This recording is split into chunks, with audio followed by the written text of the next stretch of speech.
Before this video starts, guys, big shout out goes to Discord. They are sponsoring this channel, but this program is something I 100% recommend to you. You can easily chat with your friends, make your own servers, mute people that you hate, send links to each other. You can even get it on your phones. And soon you'll be able to do video calls with your friends straight through Discord. It's a fantastic program. I'll have a link down below. It's free to use and I highly recommend trying it out. Hey guys, what is up, and I welcome each and every one of you to a new League of Legends video. Patch 6.12 or 6.12 is right around the corner, and as I'm sure most of you are wondering what exactly is coming, what can I expect, what are the big changes, what are the big nerfs or the big buffs? Well, hopefully this video will cover all of that for you, so once the patch finally does hit the live servers in just a couple of days, you'll be ready to go and ready to play. Keep in mind that I will not be going over every single change happening in patch 6.12, I'm just going over the biggest ones, or the ones that I personally think are the most impactful and that I think you guys should definitely know about. So as usual guys, if you end up enjoying this video, finding it useful or informative, let me know by hitting the like button. But without much further ado, let's get right into the first change. So first up, we have some Corki buffs. Now this is a champion that I feel like keeps going up and down. I mean, at times he's just absolutely insanely strong. You see him being picked mid lane,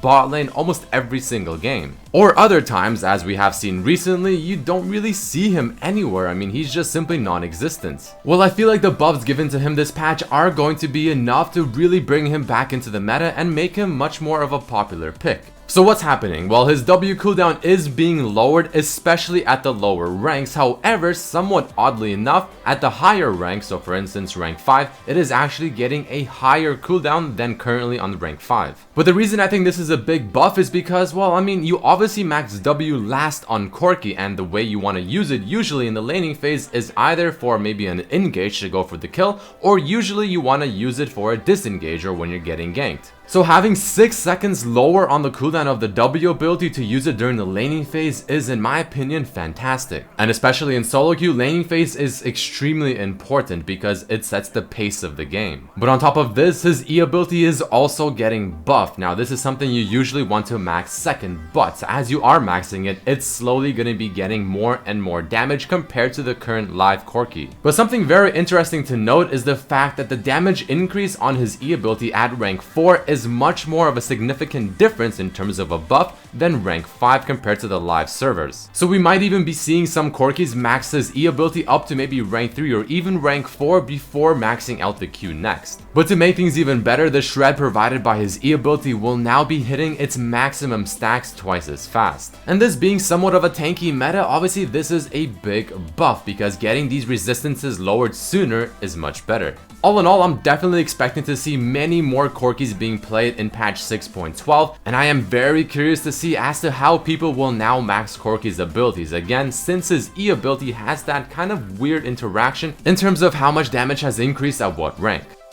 But as we move along to the second big change that I want to talk about, I'm sure a lot of you will be happy to see this. Fizz nerfs. So based on the answers provided to my previous video's question where I asked you guys what champion do you think is more or less unfair in League of Legends, a lot of people seem to not enjoy facing Fizz, especially now that he's being played as a full AP mid laner and a tank or bruiser in the top lane. And based on what I said in that video and how assassins should not be played as tanky or bruiser type champions, this nerf is directed towards that. So you can see the percent damage on his W has been reduced because this is one of the main reasons as to why tank or bruiser Fizz can work successfully. So by rank 5 of W, it is going to be down by 2% of the damage done. Following this, they're also increasing the cooldown on Fizz's E ability, one of the most infamous abilities in League of Legends. It will now have a 2-second increase on every single rank. So my thoughts on this are as follows. The increase in cooldown on his E ability really isn't all that bad. I mean, 2 seconds is only 2 seconds. When you have 40% CDR on Fizz, it's not the biggest difference. I mean, sure, it's a nerf overall, and I feel like this will affect his laning phase a lot more than his late game, but again, not to the point where he's suddenly unplayable. But the percent damage being lowered on his W to try and tackle the issues with tank Fizz and bruiser Fizz aren't really all that big either. I mean, yeah, usually you want to max your W first when you're playing that kind of playstyle with Fizz, but I mean, you can now maybe just max it second or even last. Because at rank 1, it's still the exact same as the live servers, and honestly, that'll do. And losing 2% damage on this ability later on into the game also doesn't really feel like it's all that much. So looking at it as a whole, yes, Fizz overall has been nerfed, whether you're playing him as a bruiser or a tank or an AP Fizz because of the E nerf. And yes, tank and bruiser Fizz has also been nerfed, but nothing absolutely insane. I feel like they're making the same mistake as they did with Tank Echo in their attempts to bring it down. Because it obviously took Riot several patches to put down Tank Echo, and again, we're still not 100% sure that it's completely dead. So I'm definitely expecting to see more nerfs happening in the next patches to come, because Tank Fizz and Bruiser Fizz is still most likely playable. But at least we know Riot is looking towards that playstyle and they are trying to bring it down, which is a good sign. But change number 3 is towards a champion I feel like a lot of people have forgotten about. Syndra used to be one of the most dominant mid laners for a long time because her laning phase was just simply unmatched. She had a lot of power, she had crazy burst, she had a long range CC, and her ultimate was just hard to deal with. Now she is receiving some buffs coming in patch 6.12 where the AP ratio on her W and her E ability is being increased by 0.1. Now you don't need me to tell you that this really isn't the biggest buff in the world, and it will take a lot more than this to try and make Syndra part of the meta. But on the bright side, this is going to be putting at least a little bit more attention to this champion. This will remind people that, you know what, Syndra still does exist in League of Legends. She's still a playable champion, but again, don't really seeing her being part of the meta just yet. It will require a little bit more buffs, but at least they're looking towards her.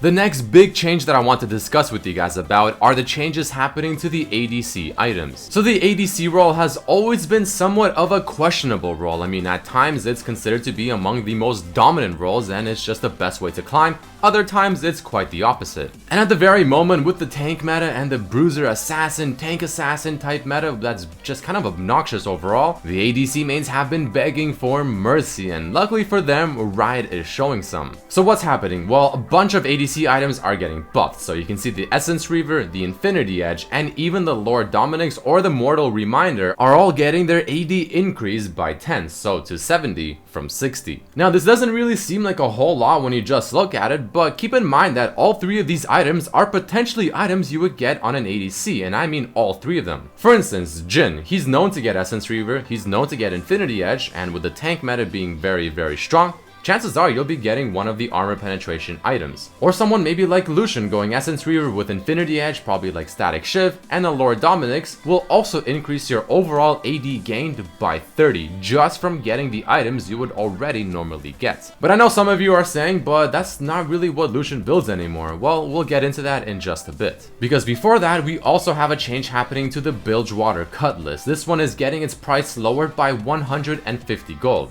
And this is a pretty solid buff for champions like Vayne, maybe even Zed bringing back the Bilgewater Cutlass and the Blade of the Rune King. There's been a lot of complaining talking about how the Bilgewater Cutlass, even though the item itself is pretty good, it's just simply not cost efficient and you have to get it if you want to get either the Blade of the Rune King or the Gunblade. So maybe someone like Akali or hybrid champions will also be benefiting off of this as well. But the reason Riot is buffing these types of items is going to make much more sense when we go into the next topic. Youmuu's has been nerfed. It's lost 5 AD. Now that's not the biggest thing in the world, but it does tell us that Riot is looking towards this item. But this is what I meant when I was talking earlier about the buffs happening to all of the other ADC items. What Riot is trying to do is say, hey, you know what, this item just got nerfed, even though this is a very popular item currently on many ADC players for the early damage boost. So let's just nerf this item, the one that everyone likes to get currently on like Lucian, maybe like Vayne, maybe even other ADCs, and instead let's buff all the other actual ADC items and make them a lot more enticing. Now I feel like Riot is actually doing a pretty good job of that, because if you get the standard ADC items now, then you're gonna be getting a big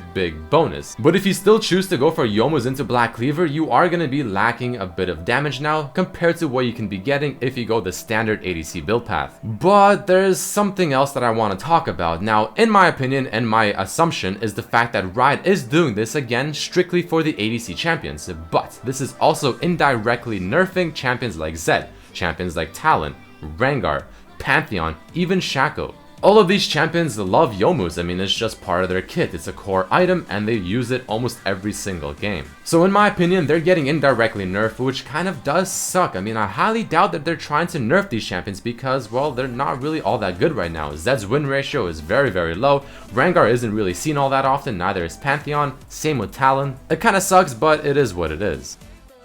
And the final change we'll be discussing about in this video are the mastery changes. This isn't really the biggest thing in the world, but there are 4 that I feel like are important enough to discuss. The first one is the double-edged sword, the one in the ferocity tree near the beginning. Now this one is the buff where it normally gives 3% increased damage to melee champions, while also giving them an increase in 1.5% of the damage that they take, while ranged champions get 2% in both categories. The change now is actually better, and it's a buff for ADCs, again trying to make the ADC role seem like it's a bit better and not so hopeless by making it so that it's the exact same thing as melee champions. So in case you don't understand, ranged champions will now also be getting an increase in 3% damage, but will be taking 1.5% extra damage when taking the double-edged sword. Following this, we also have a nerf coming to Fervor of Battle. Now, damaging champions with abilities will only grant 1 stack instead of 2. Keep in mind this is abilities, not ranged auto attacks. So what does this mean? Well, champions that rely on stacking the Fervor of Battle by using abilities mixed with auto attacks will now have a little bit of a more difficult time. So for instance, Lucian stacking it up with his ultimate, even though it does have a 2-second cooldown in terms of how often you can stack it with an ability, it'll still slow him down.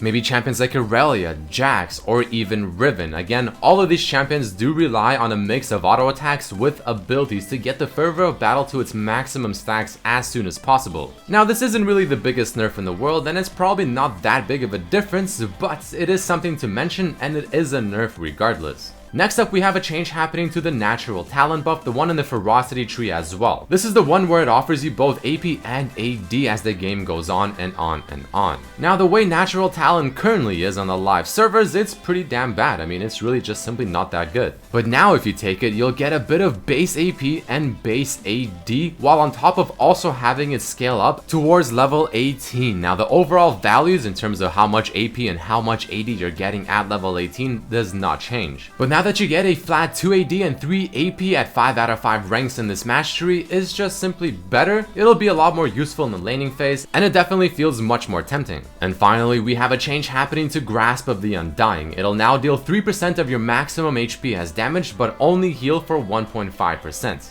as opposed to dealing and stealing 2.5% HP instead. So normally champions that stack HP want the Grasp of the Undying Keystone, but now what it means is that it will do more damage, but you'll not be getting as much life back. This kind of feels ironic in a way, because usually tanks should be getting HP back, they should be tanky, they should be rewarded for having a lot of HP by being even more tanky, not rewarded by getting even more damage. I mean, isn't that the current issue with the tank meta, where tanks can just build full resistances, whether it's armor, MR, or HP, but still do a lot of damage? This is only encouraging that. So in my opinion, somewhat of a questionable change, but we'll see how it plays out. But all in all guys, there you have it, patch 6.12, everything you need to know, all of the major and big changes, my thoughts and everything, and I hope that this video was informative and useful. Again, remember, if this video was useful or informative, let me know by hitting the like button, tell me in the comments below what you thought of the changes, what you thought of the video. Make sure to share this with your friends, and I thank each and every one of you so much for watching, and I hope to see you for the next video. Peace.